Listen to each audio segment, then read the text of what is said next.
ऊंचे ऊंचे आह्वान देते हुए भयप्रद बिगुल तथा बैंड इत्यादि रणवाद्य बजने लगे और गोरखों की सेना ने हर हर महादेव का जय घोष करते हुए धावा बोल दिया। थंगल द्वारा वर्णित सुरतुल मुजदिल अध्याय में लिखित के अनुसार मुसलमानों की विजय होगी। इसके लिए जिन देवताओं के रेवड़ी अथवा किरीट में 3 चंद्रमा लटकाए वह देव सेनापति जैब्रिल किंबा या उस मौलवी द्वारा दिया गया आश्वासन की हजारों तुर्क लोगों को लेकर अनवर पाशा हजारों हथियारों से लदी अरबी नौकाएं सहस्त्रों पठानों के साथ अमीर हिंदुस्तान में मुसलमानों के साम्राज्य की स्थापनार्थ अली मुसेलियर के मोपला खिलाफती राज्य की सहायता दौड़ते हुए आएंगे। इनमें से कोई भी उन वीर गोरखों की तलवारों के प्रहारों को नहीं रोक पाया। तो फिर इन बेचारे मोपलों की तो बिसाती क्या थी। थंगल ने मरने के उपरांत स्वर्ग में दारू और स्त्रियां मिलने का जो प्रलोभन दिया था तथा नए दिखाई देने वाले देवदूतों की सहायता प्राप्त होने का जो भ्रम मन में बसा था, उससे प्रेरित 10-12 मोपले लड़ते हुए मारे गए। परंतु सैकड़ों मोपले स्वर्ग में प्राप्त होने वाली दारू और स्त्रियों के लोभ को विसार कर गोरखों से लड़ने के स्थान पर अपने प्राण बचाकर भाग निकले। संध्या होते होते कुट्टम ग्राम में मोपलों का दिखाई देना भी दुर्लभ हो गया। कोई मार डाला गया, कोई भाग निकला। हर हर महादेव की उस तलवार के सामने खिलाफत की आफत ही आ गई। रात्रि हो गई, अंधकार चतुर्दिक व्याप्त हो गया। वह कुआं जिसमें थंगल और मौलवी ने काट कर सैकड़ों हिंदू फेंके गए थे भी मानो आकाश की ओर निहार रहा था। अंधकार बढ़ता गया, मध्य रात्रि हो गई। जिस प्रकार बैठे बैठे कोई झपकियां लेने लगता है उसी प्रकार कुएं को खोलकर अंधकार भी मानो गहरी नींद में खर्राटे भरने लगा था। उसके पेट में भयंकर पाचन क्रिया जारी थी। उस कुएं में धकेले अनेक अर्ध जीवित और मरणासन हिंदुओं की आहें और कराहें जो बीच बीच में सुनाई पड़ रही थी उस अंधकार के पेट में होती हुई गड़गड़ाहट सी प्रतीत होती थी। वह कुआं, उसमें धकेली गई लाशों, धड़ों, दड़विहीन सरों, टूटे हुए हाथों के टुकड़ों, मांसपिंडों से आकंठ भरा हुआ था। इस कुएं की एक दीवार में एक वृक्ष फूट कर निकला हुआ था, अतः अनेक हिंदुओं के जो शव, मांस आदि के टुकड़े फेंके गए थे वे इसमें अटक गए थे और इसकी शाखाएं भी झुक गई थी। इसी की एक शाखा में घायल हिंदू जिसे इस कुएं में धकेला गया था अटक कर रह गया था। उसी के समीप एक मरणासन हिंदू और भी लटका हुआ था। वह दम तोड़ ही रहा था कि एक कोमल कंठ से निसरत आवाज उस घायल हिंदू को सुनाई पड़ी। वह कह रही थी, भाई तू कहाँ है, मुझे भय लग रहा है, अपना हाथ पकड़ा दे। उस वृक्ष में अटके हुए हिंदू ने जब ये आवाज सुनी तब उसकी थोड़ी थोड़ी चेतना बनी हुई थी। उसने सोचा कि यह किसी ऐसी बहन की आवाज है जो कि मरते समय अपने भाई का स्मरण कर रही है। उसका क्या हुआ है, अतः वह विह्वल है। अथवा जब उसने हिंदू धर्म का परित्याग न करने का संकल्प व्यक्त किया तो मोपलों द्वारा की जा रही मारामारी में उसका भाई इससे बिछुड़ गया है। या फिर जब मोपलों द्वारा इस कुएं में इसे अंधाधुंध गिराया जा रहा था तो वह बहन अपने भाई के हाथ का सहारा मांग रही है जिससे कि वे दोनों ही साथ साथ इस अंधकूप में गिर सकें। अभी तक तो वह घायल हिंदू अर्धचेतन अवस्था में था, इसलिए उसे अपनी पीड़ा का भान ही नहीं हो पा रहा था। किंतु सहसा ही एकदम तोड़ते हुए व्यक्ति द्वारा पैर पटके जाने पर जब उसकी नाक पर आघात लगा तो वह सहसा ही पूर्णतः सचेत हो गया। किंतु वह चेतना बड़ी भयंकर थी, मृत्यु की अचेत अवस्था से भी अधिक भयावह।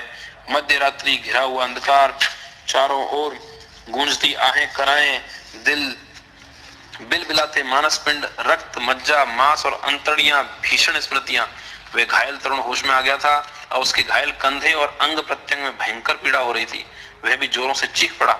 उसकी उन आहों और कराहों से कतिपय अन्य अर्धमृत घायल भी तड़प उठे। मलाबार में यह एकमात्र कुआं ही नहीं था जहां अर्धरात्रि के संध्याकाल में आहों और कराहों के स्वर उभरे थे। ऐसे दसियों कूपों में इसी प्रकार की आहों और कराहों के गूंजते स्वरों से बादलों के द्वारा की जाने वाली भयंकर गड़गड़ाहट का आभास होता था। उसी समय कानपुर के समीप एक भव्य बंगले में प्रेम वर्धक महामंडल की सभा हो रही थी। खुदाबख्श, कड़क खान इत्यादि प्रमुख मुसलमान नेता तथा भालचंद, दयाल सेठ, पीठ भैया इत्यादि हिंदू नेता इस संस्था के इस विशेष अधिवेशन में उपस्थित थे। सभा में खड़े होकर कड़क खान ने कहा कि प्रेमवर्धक अहिंसक महामंडल ने अपने अविकल परिश्रम से हिंदू मुसलमानों में जो एकता निर्माण की है वे कतिपय देश शत्रुओं को फूटी आंखों नहीं भा रही है। अतः उन्होंने हिंदू और मुसलमानों में दंगे होने के मिथ्या अत्याचार के समाचार छापने का अभियान चलाया हुआ है। उनकी रुचि केवल तीव्र निंदा करने में ही है। सभा ने स्वयं इस मामले की जांच करने के लिए खुदाबख्श को मलाबार भेजा था। उनके द्वारा प्रस्तुत किए गए प्रतिवेदन को देखते हुए यह सभा देश भर की जनता की ओर से यह प्रस्ताव करती है कि मलाबार में हिंदू मुसलमानों की एकता को भंग करने वाली एक भी घटना घटित नहीं हुई है। दयाल सेठ बोला, सभी हिंदुओं की ओर से मैं इस प्रस्ताव का अनुमोदन करता हूँ। मलाबार में हिंदू और मुसलमान सुख और समाधान सहित निवास कर रहे हैं। मलाबार में कुछ भी नहीं हुआ है। सभी हिंदू बोल उठे, कुछ भी नहीं हुआ है। छी छी, कुछ भी नहीं हुआ, ऐसा कैसे कह रहे हो? या अल्लाह, अभी भी हमारे हिंदू बंधुओं में मुसलमानों के प्रति जितनी सहानुभूति होनी चाहिए वह नहीं है। मलाबार में हमारे शूर मोपले जो भाईचारा निभा रहे हैं, क्या वह कोई बात ही नहीं है? कड़क खान कड़क उठा। तभी अध्यक्ष भालचंद ने खड़े होकर कहा, क्षमा कीजिए कड़क खान महोदय, तुम्हारे शूर बंधु उन मोपला वीरों और उनके धैर्य का यह सभा अभिनंदन करती। मोपले हम हिंदुओं के भाई हैं, हिंदू मुसलमान भाई हैं। सभा में गर्जना हुई। हिंदू मुसलमान भाई हैं। मुड़प्पा, बावले, शास्त्री आदि उत्साह से नारे लगाने लगे। और यदि कुछ हिंदू अभी मुसलमान नहीं हुए हैं तो मोपले उन्हें मुसलमान बना रहे हैं। एक गृहस्थ ने उठकर जोरदार आवाज लगाई। तभी बावले, गयाले, भालचंद इत्यादि हिंदू नेता चीख उठे, गलत बात कहता है, तू है कौन, बता तो सही, तू देशभक्त है या देश का शत्रु है? हिंदू मुसलमानों की एकता नष्ट कर रहा है। सारी सभा गूंज उठी, परंतु इससे भी भयभीत नहीं होते हुए गृहस्थ बोला, शांत हो जाओ, मैं जो कुछ कह रहा हूं वे अक्षरशः सत्य है। मैं एक हिंदू हूं, मेरी इस संबंध में प्रत्यक्ष साक्षी है। स्वयं मुझे ही मोपलों ने भयंकर बल द्वारा मुसलमान बना लिया था। मेरे से भी लाखों गुना अधिक अत्याचार उन लोगों पर किया गया है, परंतु अब तू मुसलमान है ना, फिर तू मुसलमानों के विरुद्ध कैसे बोल रहा है? मौलवी करीमुद्दीन ने उससे कहा, मैं हिंदू हूं, मोपलों ने मुझे बलात् मुसलमान बनाया था, परंतु मुझे मेरी इच्छा के अनुरूप आर्य समाज ने संस्कार कर शुद्ध कर लिया है। मैं तो हिंदू का हिंदू ही हूं। या अल्लाह, फिर तो ये काफिर मार दिए जाने के योग्य है। कुड़कर भयंकर रूप से चीखता कड़क खान बोला, मुसलमानों की शरीयत के अनुसार जो व्यक्ति मुसलमान से पुनः हिंदू होगा वह मृत्यु दंड का पात्र है, वह काफिर है, उसे जान से मार दिया जाना चाहिए। तभी अध्यक्ष भालचंद ने हस्तक्षेप करते हुए कहा, खान साहेब क्षमा कीजिए, अपराध इस ग्रस्त का है। यह क्योंकि भांडखोर आर्य समाज का अनुयायी है, उसी प्रकार इसकी बात पर कोई विश्वास नहीं किया जा सकता। यह तो स्पष्ट ही है। आर्य समाज बिल्कुल भांडखोर संस्था है। यह आर्य समाज ही है, इसलिए इसकी साक्षी पर विश्वास ही नहीं किया जा सकता। सभा में एक स्वर से लोग बोल उठे, परंतु मलाबार में हिंदुओं पर भयंकर अत्याचार किए जा रहे हैं, उनकी हत्याएं की जा रही हैं। ये बात केवल मैं या आर्य समाज ही नहीं कहता, अपितु यह बात श्री देवधर के पत्र में कही गई है। ये देखिए उनका पत्र। श्रीयुत देवधर उपद्रवी है। सभा गर्ज उठी। श्रीयुत देवधर उपद्रवी है। हम ऐसे कार्य अहिंसक देशभक्तों को उसका कथन मान्य नहीं है। भालचंद ने निर्णय दे दिया। फिर भी मलाबार में मोपलों द्वारा हिंदुओं से किए गए छल को तुम्हें सत्य मानना चाहिए, कारण देवधर ही नहीं, डॉक्टर मुंजे भी इस बात की साक्षी देने को तैयार है कि यह बात सत्य है। डॉक्टर मुंजे जाहिल हैं, अतः उनकी साक्षी पर विश्वास नहीं किया जा सकता। सभी का स्वर गूंज उठा। डॉक्टर मुंजे जाहिल हैं, अतः हम अन अत्याचारी देशभक्तों की दृष्टि में उनकी साक्षी विश्वसनीय नहीं है। अध्यक्ष भालचंद ने निर्णय दिया। परंतु जिन जिन हिंदुओं को इस भयंकर आपत्ति से ग्रस्त होना पड़ा है, उन्होंने हस्ताक्षरों सहित आपदाओं की ये गाथाएं लिखकर मेरे मित्रों को तारों द्वारा भेजी हैं। कुट्टम ग्राम में कुछ दिन पूर्व ही भयंकर हिंदू मुस्लिम दंगा हुआ है और मुसलमानों द्वारा हिंदुओं का शिकार खेला जा रहा है। यह सूचना मुझे दूसरे द्वारा मिली है और मैं वह थोड़ी सी पढ़कर सुनाई देता हूँ। अरे तारों का क्या है, काल्पनिक दंगा संबंधी समाचारों की तारें तो मुझे प्रतिदिन ही सैकड़ों मिल रही हैं, परंतु मलाबार के इन हिंदुओं की इन बातों की गद्दी बनाकर मैं अपनी उस कुर्सी पर बैठता हूँ। यहाँ से आई हुई तारें सत्य हैं, ये कैसे मान लिया जाए? भालचंद ने शांत मुद्रा में किंतु बड़ी गंभीरता से कहा, तारों पर मुझे विश्वास नहीं है। खुदा बख्श कुछ कराता हुआ सा बोला, अभी मुझे कोचीन के खिलाफत मंडल के अध्यक्ष का तार भी मिला है। इस तार से सभी प्रश्नों का उत्तर मिल जाता है। कोचीन से खिलाफत के सेक्रेटरी ने लिखा है कि मलाबार में मुसलमानों द्वारा हिंदुओं को मुसलमान धर्म में बलपूर्वक दीक्षित किए जाने के जो समाचार प्रकाशित हो रहे हैं पूर्णतः निराधार हैं। प्रेक्षित जानकारी प्राप्त करने से विदित हुआ है कि 1 अथवा 1.5 हिंदुओं को बलपूर्वक मुसलमान बनाने की घटनाएं हुई हैं। बस इस तार ने सभी प्रश्नों का समाधान कर दिया है। मलाबार के हिंदुओं पर अत्याचारों संबंधी सभी कहानियां मिथ्या हैं। एकाध हिंदू को इस प्रकार धर्मच्युत किया गया होगा, यह बात खुदा बख्श को मिली तार से स्पष्ट हो जाती है, अतः शंका करने का कोई कारण नहीं है। भालचंद बोला, अब शंका का कोई कारण ही नहीं रहा। मलाबार में कोई गड़बड़ नहीं हुई। मलाबार में हिंदू और मुसलमान प्रेम सहित रह रहे हैं। सभा में गर्जना हुई। यहाँ मूल प्रस्ताव था मोपलों का अभिनंदन करने संबंधी खुदाई सूचना।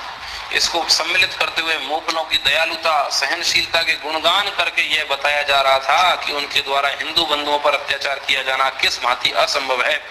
और उसी समय वहां भयंकर अंधकार में अपना जबड़ा खोले सोए हुए से उस भयंकर कुएं के पेट में हाड़, रक्त, मांस, शव, कटे हुए अंग प्रत्यंगों, छिन्न भिन्न हुए सिर, टूटे पैर आदि यह सब अन्न पचता जा रहा था। और उस अन्न के चबाए जाने, दले जाने से उत्पन्न किसी रत्न के समान वह हिंदू तरुण, वह लटका हुआ घायल मरने वालों में से किसी की लात लगने से जब सचेत हुआ तो उसे एकदम उस समय स्मृति हो आई जब वह अचेत हुआ था।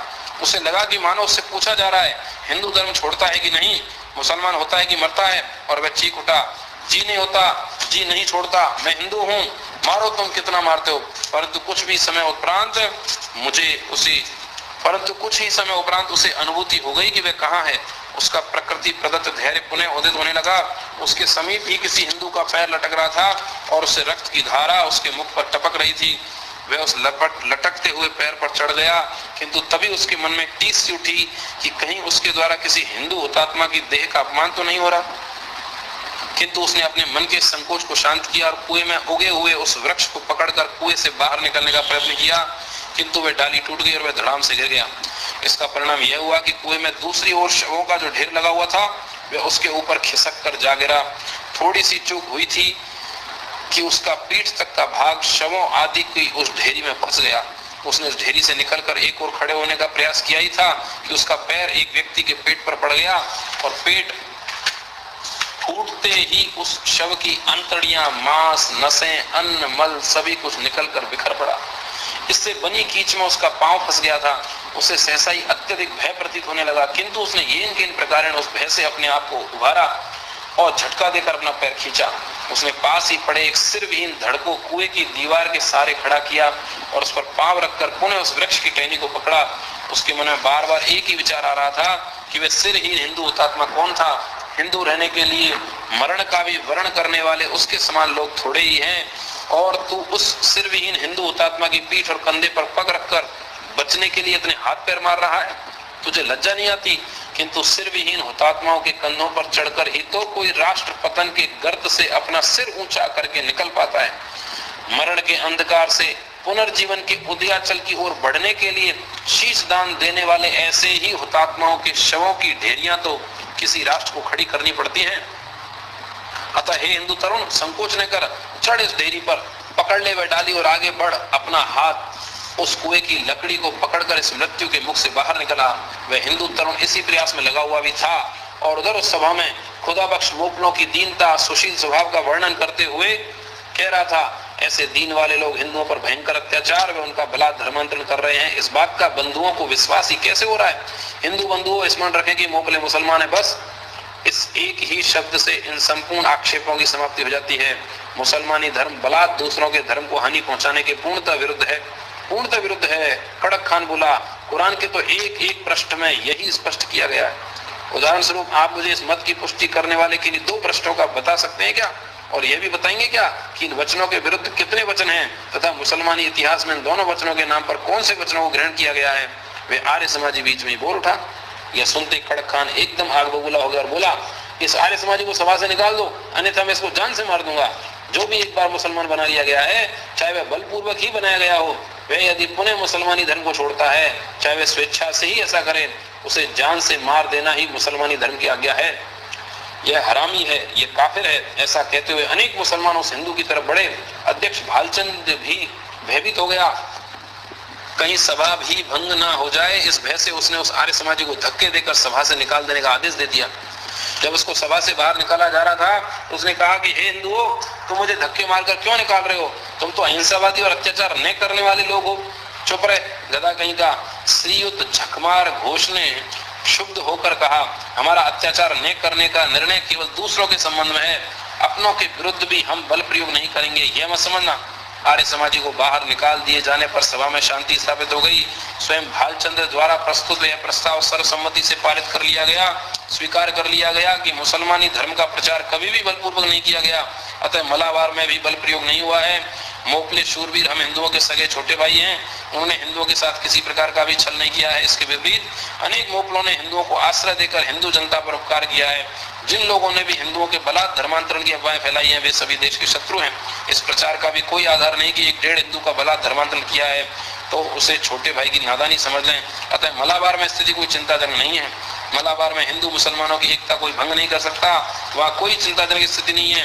बावले, झकमार घोष, बुढ़ापा इत्यादि सभी हिंदुओं ने एक स्वर से गर्जना की और इस आशय की एक समाचार विज्ञप्ति दे दी गई। और उधर वह हिंदू युवक उस कुएं से बाहर निकल आया था। उसके अंग प्रत्यंग, नख, सिक सने हुए थे, किसी के रक्त से तो किसी की मज्जाओं से बहते रस से। मुसलमानों द्वारा उस पर किए प्रहारों से उसके कंधे आदि पर भी भयंकर घाव लगे थे और उसे रक्त स्राव हो रहा था, असह्य वेदना हो रही थी। परंतु खुली वायु में श्वास लेकर वह तरुण अपने को कुछ हल्का अनुभव कर रहा था। परंतु घोर अंधकार, वह गहन कूप, वह घोर स्मृति और गहन विस्मृति। किंतु वह सहसा ही चौंक सा पड़ा। उसने देखा कि पास के वृक्षों के पीछे कोई खड़ा है।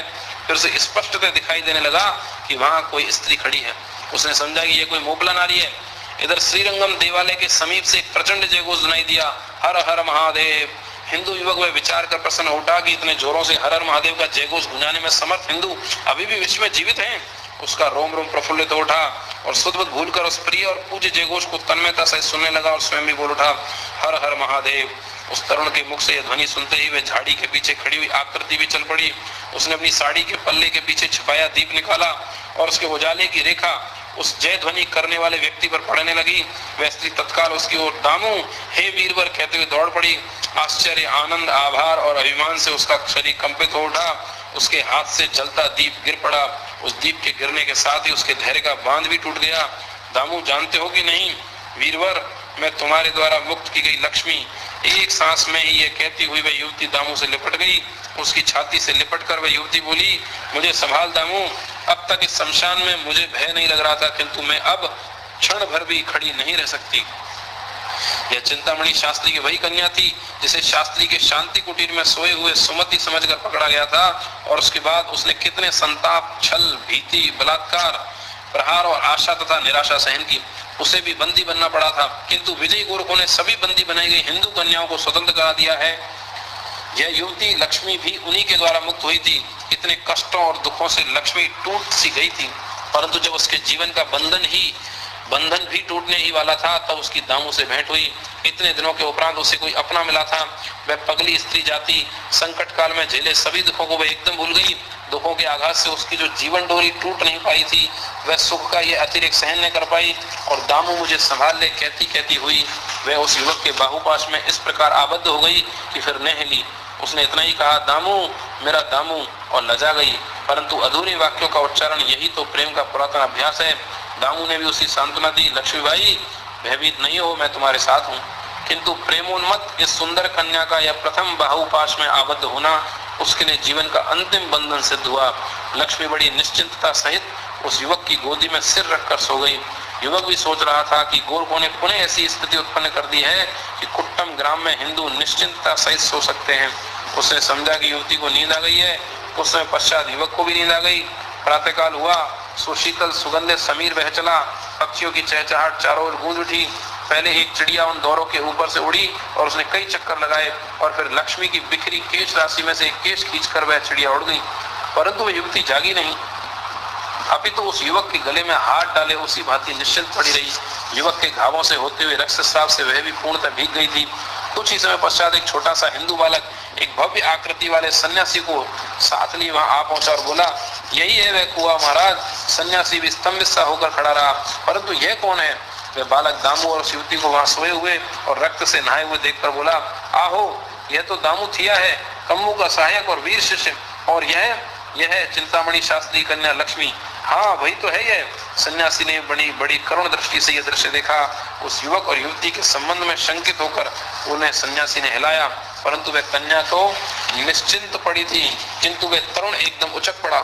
उसे लगा कि लक्ष्मी को किसी शत्रु ने हाथ लगाया है, परंतु उसने देखा कि उसके सिर पर एक भव्य आकृति वाले परम दयालु सन्यासी ने हाथ रखा हुआ है और वह उसे आशीर्वाद दे रहा है। उसे यह सन्यासी अभय दान देने वाले देवता के समान प्रतीत हुआ।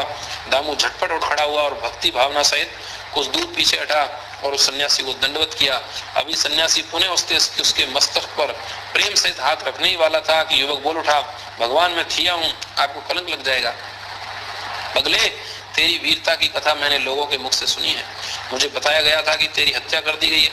तब तेरे तथा तेरे गुरु कंबू सहित हिंदू धर्म के सम्मान की वेदी पर जिसने अपनी देह सानंद समर्पित की है, उन्हीं हुतात्माओं के वध किए शरीर के दर्शन करने हेतु मैं यहाँ आया था और मुझे वहां उन हिंदू हुतात्माओं के समान ही तेरा प्रत्यक्ष दर्शन मिला है।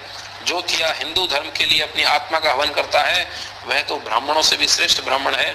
जो महान हिंदू धर्म के लिए अपना शीश भेंट चढ़ाता है, वह क्षत्रियों से भी श्रेष्ठ क्षत्रिय है। चल, सर्वप्रथम इस सुंदर ब्राह्मण कन्या के शव को इस कुएं में डाल दे। रो मत। हजारों वृद्ध एवं तरुण, बालक और बालिकाएं, स्त्रियां तथा पुरुष हिंदू धर्म के लिए मोपलों की तलवारों का शिकार बन रहे हैं।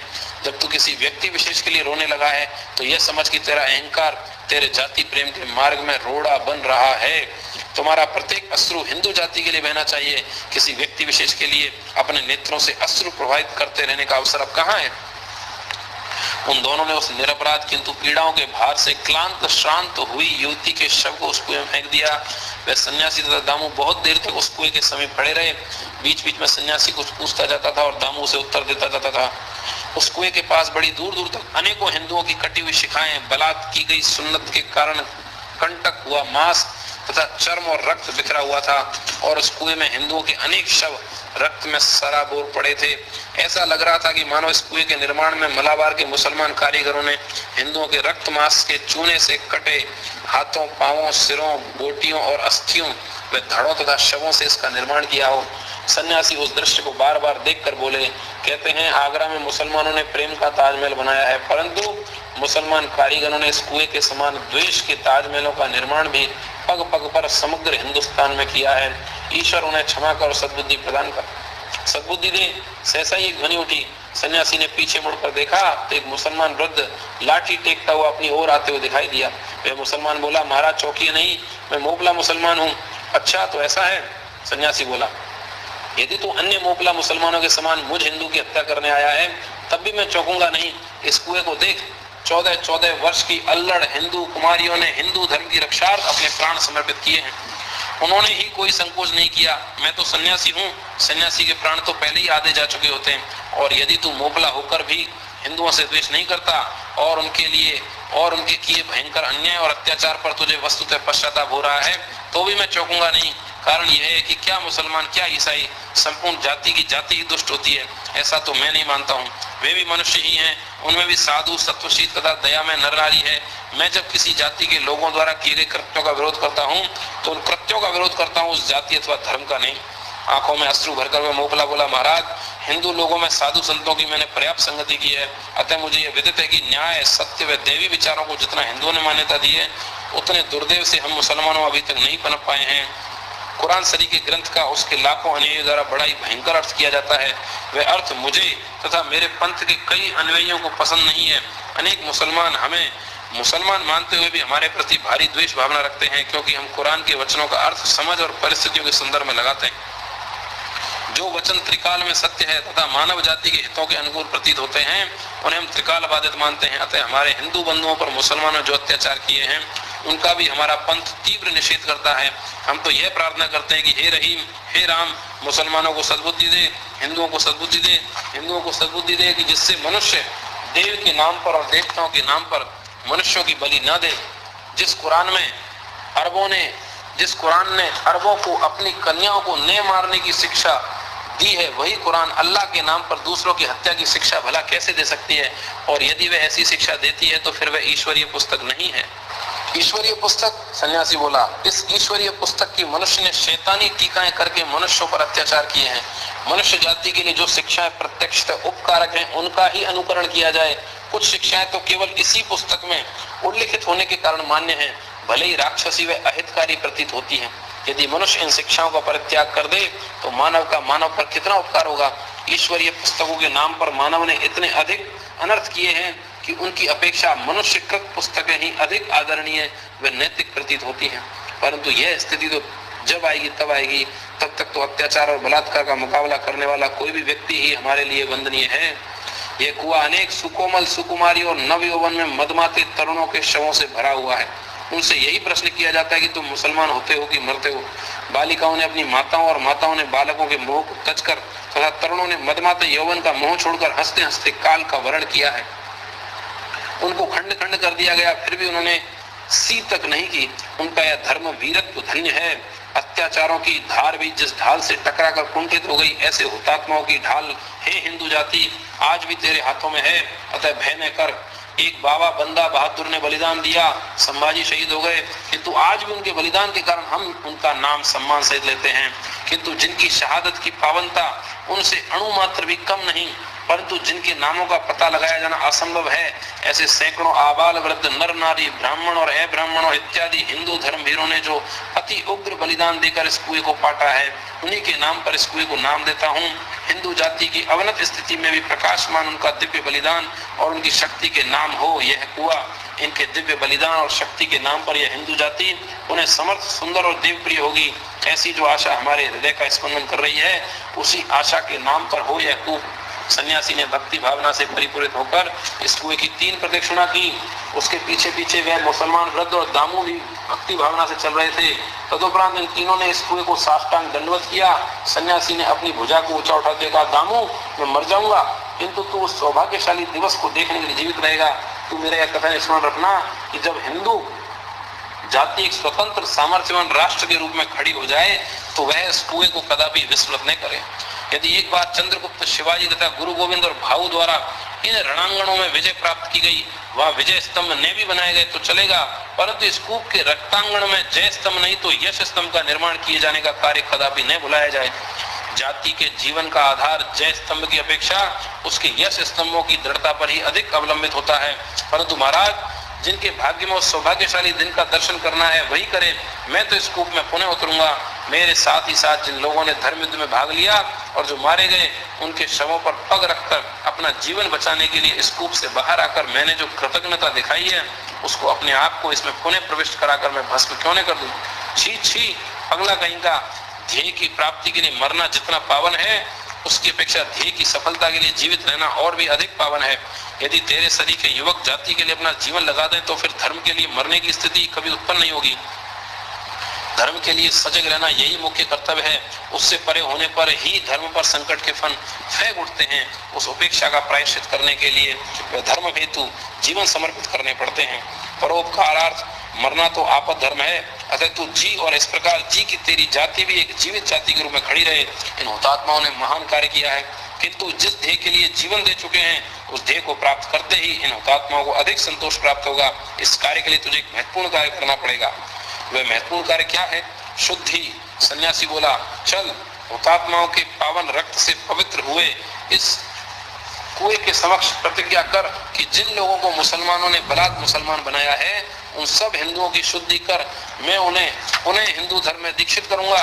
जिन्होंने हिंदुत्व के लिए प्राण दिए हैं, उन्होंने अपने हिंदुत्व की रक्षा की है और तुम जीवित हो। अब तुम्हें शुद्धि द्वारा हिंदू धर्म की रक्षा करनी होगी। शुद्धि का प्रचार करो और शत्रु के दुष्ट इरादों को विफल करो। चलो कार्य में प्रवृत्त हो जाओ। प्रसंग 9। वे चल पड़े। सन्यासी और दामोदर दोनों ही ग्राम ग्राम और झोपड़ी झोपड़ी में पहुंचे और मोपलों द्वारा बलपूर्वक धर्मच्युत किए गए हिंदुओं को शुद्ध करने लगे। यह कार्य बड़ी तीव्र गति से चला। मोपलों के विद्रोह के प्रवाह का शमन हो गया। उनके नेतागण भी मारे गए और वे दांतों तले तृण दबाकर अनुनय विनय कर रहे थे। किंतु इस पर भी सन्यासी और दामोदर द्वारा किए जा रहे शुद्धि के कार्य से क्षुब्ध होकर मोपलों में से ही कुछ व्यक्तियों ने उनकी हत्या का षड्यंत्र रचने में कोई कमी नहीं की। एक दिन तीसरे प्रहर के लगभग एक झोपड़ी के द्वार पर एक तरुण कन्या सुस्वर में कोई गीत गुनगुना रही थी। उस स्वर को सुनकर उस मार्ग से जाने वाला एक सन्यासी सहसा ही चौंक पड़ा और ठहर गया। उस तरुण के गीत की पंक्तियों में उसे गोविंद नाम अस्पष्ट सा सुनाई पड़ा। वह भी मार्ग छोड़कर धीरे धीरे उस झोपड़ी के समीप पहुंचकर एक झाड़ी के पीछे छिपकर खड़ा हो गया। वह तरुणी भी अपने गीत के स्वर को धीरे धीरे ऊंचा करती जा रही थी। तब सन्यासी को स्पष्टतः उसके सुमधुर कंठ से यह गीत मुखरित होता सुनाई पड़ने लगा। गोविंद सुखकंदा मन मन घे तव छंदा। सन्यासी सामने आया। उसे देखते हुए तरुणी चौंक पड़ी। सन्यासी बोल उठा, लड़की ये झोपड़ी किसकी है?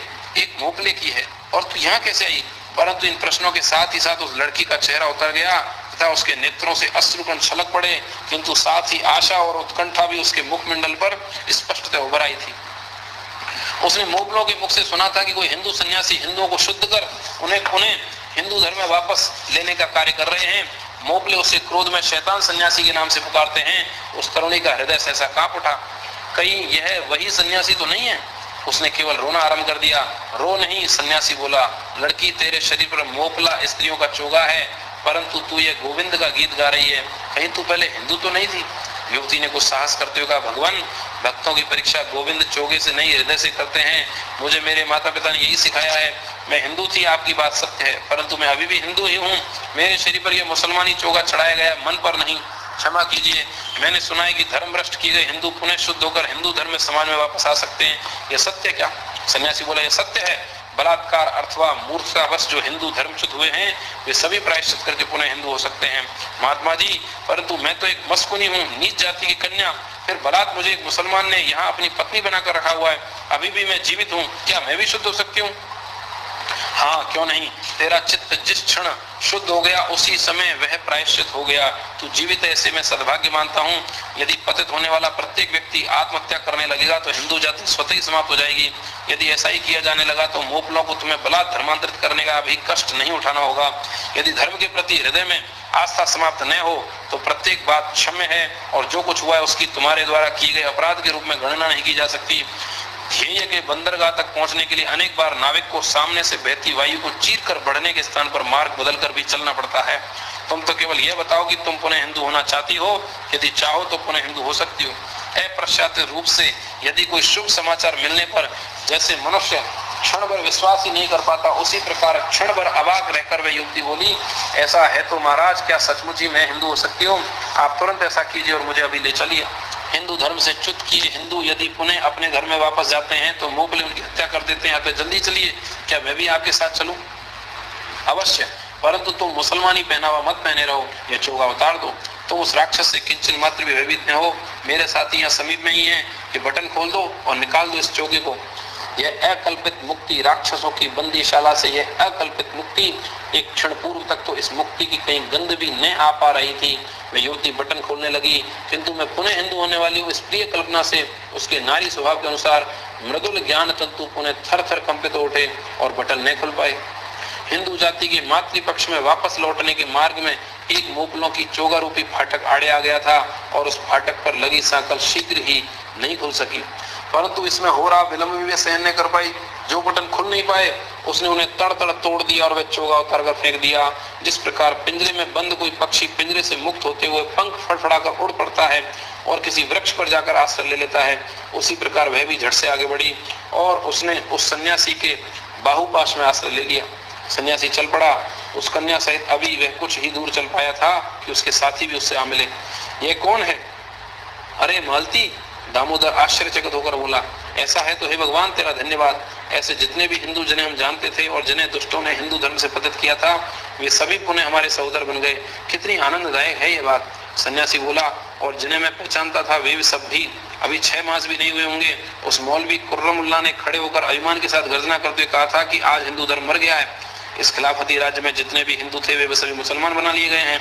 आज हम ऐसा कह सकते हैं कि मलाबार में जो तुम्हारे खिलाफत राज्य का नाम निशान तक भी नहीं रह गया है। धर्म भ्रष्ट घोषित किए गए सभी हिंदू पुनः अपने धर्म में आ गए हैं और आज वह स्वयं अपने प्रयास को विफल होता देखने के लिए नहीं है।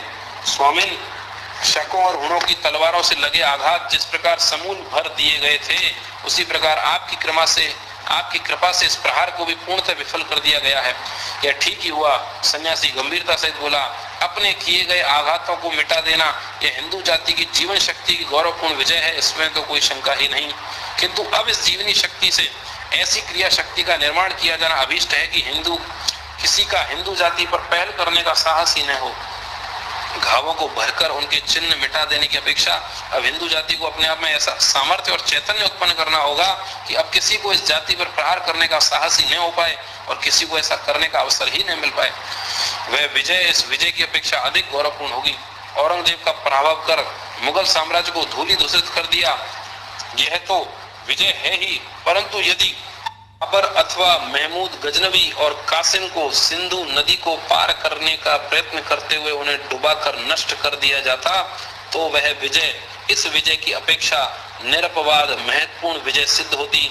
अब आगामी पीढ़ी को जिसके तुम प्रतिनिधि हो ऐसा प्रयत्न करना चाहिए कि हिंदू जाति का संगठित बल रूपी हिमालय सगर्व यह चुनौती दे सके कि किस माता ने ऐसा पूत जना है जिसमें मुझ पर अन्याय सहित आघात करने की हिम्मत है। इस प्रकार की विजय प्राप्त करने का कार्य दामोदर तुम्हें, मालती और तुम्हारी पीढ़ी को ही करना है। ऐसा कहते हुए सन्यासी ने दामोदर और मालती के हाथों को एक दूसरे से मिला दिया और गंभीर स्वर में बोला, हे युवक, हे युवती, यह तुम्हारा पाणी ग्रहण तुम्हारे लिए, तुम्हारी हिंदू जाति के लिए सुखद एवं शुभ हो। हरिओम।